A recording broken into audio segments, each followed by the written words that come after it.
Il y a 3 personnes qui sont venues et qui m'ont agressé et ces personnes-là étaient censées me protéger. Donc moi j'ai rien fait pour mériter ça. Le 20 octobre 2020, un projet de loi est proposé à l'Assemblée nationale. Il s'agit de la proposition de loi Sécurité globale. Préoccupé par son article 24, qui oblige à flouter les visages des forces de l'ordre, je décide de creuser ce sujet qui fait polémique.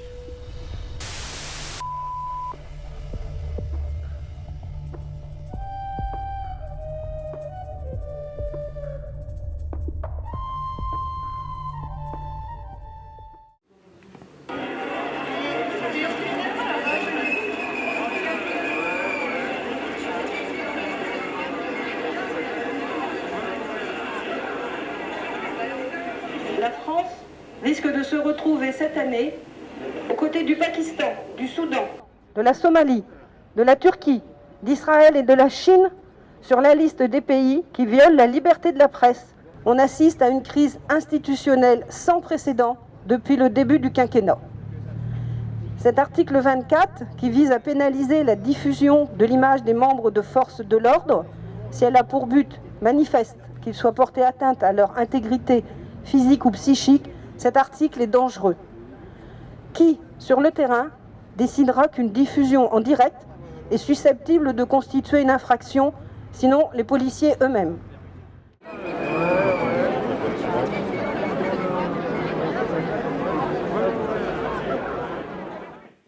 J'obtiens le contact de Bobby, journaliste activiste. Je décide de l'interviewer et j'en profite pour enregistrer notre appel. Présenter et me dire ce que tu fais dans la vie. D'accord. Je suis Bobby, je suis photoreporter pour notamment Libération. Je suis indépendant, mais je suis affilié au journal Libération, pour lequel je collabore avec depuis 6 ans. Je fais beaucoup de portraits pour eux et aussi énormément d'actualités. J'ai notamment couvert tout ce qui était loi travail, les actes des Gilets jaunes pour Libération. Donc ça fait quelques années maintenant que je sillonne toutes les manifestations parisiennes pour ce média, mais pour aussi d'autres comme Grazia, Télérama ou Les Aranques. Ok, et est-ce que tu peux expliquer déjà, si tu en es capable, cet article 24 de la loi sur la sécurité globale? Nous, l'article 24 sur la sécurité globale, ce qui nous pose problème, c'est la demande du gouvernement de flouter les policiers. Et surtout, en fait, c'est la diffusion qui pose problème. Dans la loi, en vrai, telle qu'elle est présentée, on va toujours avoir le droit de filmer les policiers. Le problème, c'est qu'on n'aura plus le droit de diffuser les images. Et en fait, une image qui n'est pas diffusée, c'est une image qui n'existe pas. Et donc, notre problème à nous, c'est qu'on a peur que ça soit à l'appréciation de la justice ou de la police de diffuser ces images et qu'il y ait une entrave directe au droit d'informer et à la liberté de la presse.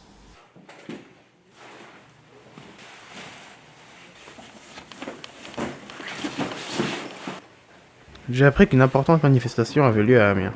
J'y trouverai peut-être des témoignages intéressants.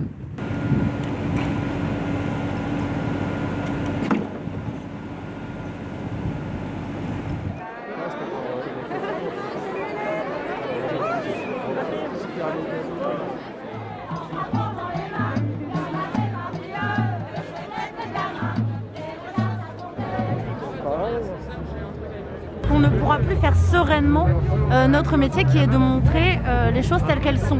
On n'est pas là pour faire justement le rôle du juge ou de la police, on n'est pas là pour dire voilà c'est bien, c'est mal, etc. On est là pour montrer et pour être témoin de l'histoire et de ce qui se passe dans notre pays.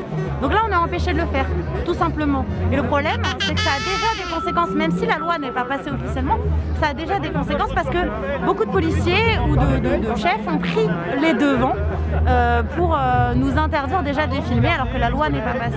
Ce que ça va provoquer, c'est non seulement nous empêcher nous de faire notre métier, mais le plus important, c'est que ça va empêcher les citoyens d'être informés.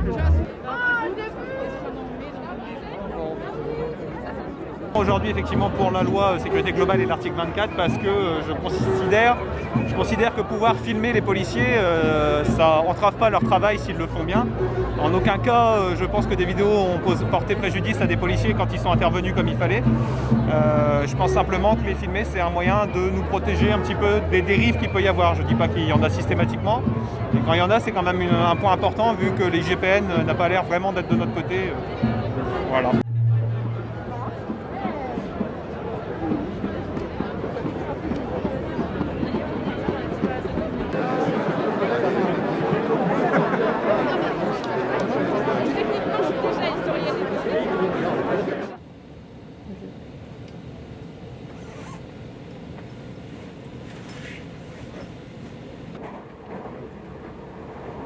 C'est vrai que ça fait réfléchir. Heureusement qu'on peut encore filmer. Mais où en est la loi aujourd'hui ?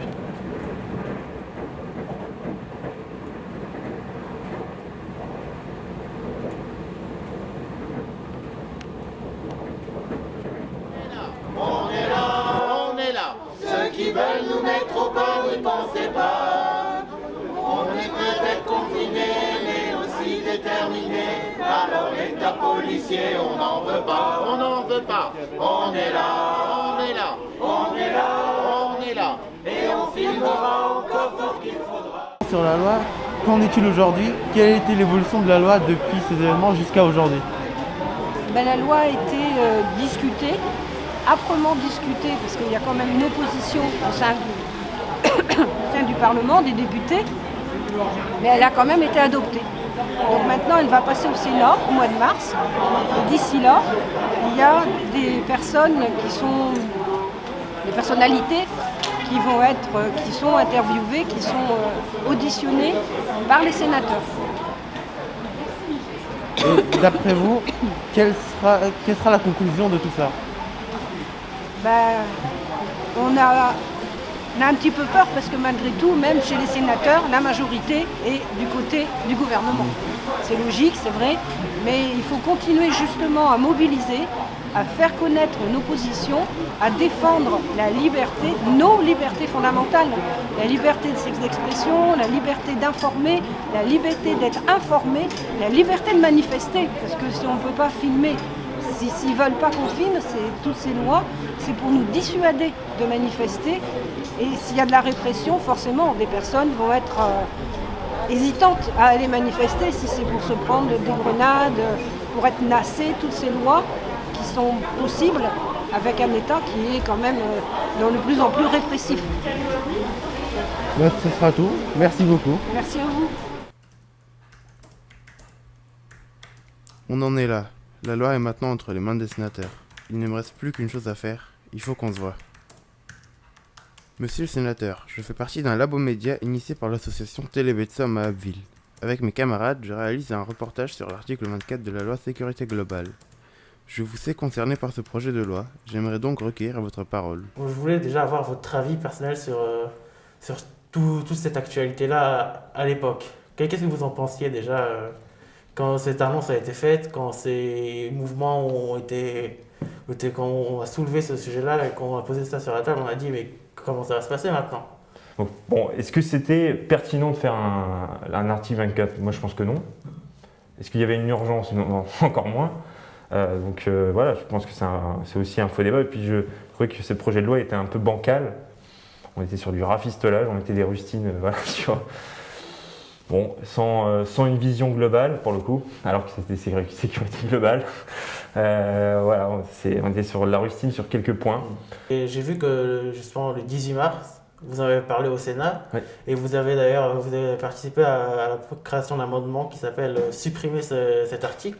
Donc je voulais savoir qu'est-ce qui s'est dit, comment ça s'est passé, parlez-nous-en un peu. Alors effectivement, c'était mes collègues, moi j'étais pas chef de file sur ce sujet, et puis je faisais pas partie de la commission des lois, parce que après des projets de loi qui sont envoyés sur les commissions concernées. Donc moi j'ai suivi de près notamment, pas forcément l'article 24, mais l'article sur les drones aussi, parce que j'avais aussi des préoccupations sur cet article. Mais sur l'article 24, oui, on trouvait que c'était un peu... on ne comprenait pas en fait le sens de l'article et l'objectif politique derrière. Si c'est que juste il faut, protéger, parce que c'est ça l'argument, c'est protéger la profession des forces de l'ordre. Bon. Imaginons, projetons-nous, quelles seraient les conséquences de cette loi-là au long terme? C'est ce que je posais souvent aux journalistes, sur eux, sur vous, sur la société. Quelles seraient les conséquences sur le long terme? Le problème, tu fais très bien de relever ça, c'est que le fait que cet article est un peu ambigu, jusqu'où on va. Est-ce que c'est dans un cadre d'une manif où il y a des forces de l'ordre? Et on ne sait pas trop en fait. Ça pourrait être, du coup, on pourrait interpréter cette loi un peu partout, quoi.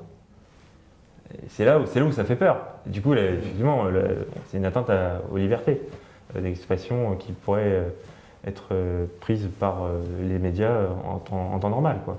Donc ça, pour le coup, c'est plutôt inquiétant. Moi, je n'arrivais pas à voir jusqu'où ça allait aller, en fait. Faut voir. En tout cas, moi, je n'ai pas trouvé de pertinence là, dans l'actualité, d'avoir ce projet de loi et encore moins l'article 24. Ben, ça part juste voilà, s'approcher tout doucement mais sûrement d'une pseudo-dictature. J'exagère peut-être en disant ça, mais bon. Je préfère, vaut mieux le dire. Oui. Comme ça. Bon, bah, je pense que ça sera tout. J'ai toutes les réponses que je voulais. Je vous remercie. Et ben, avec plaisir. Merci beaucoup. Bien.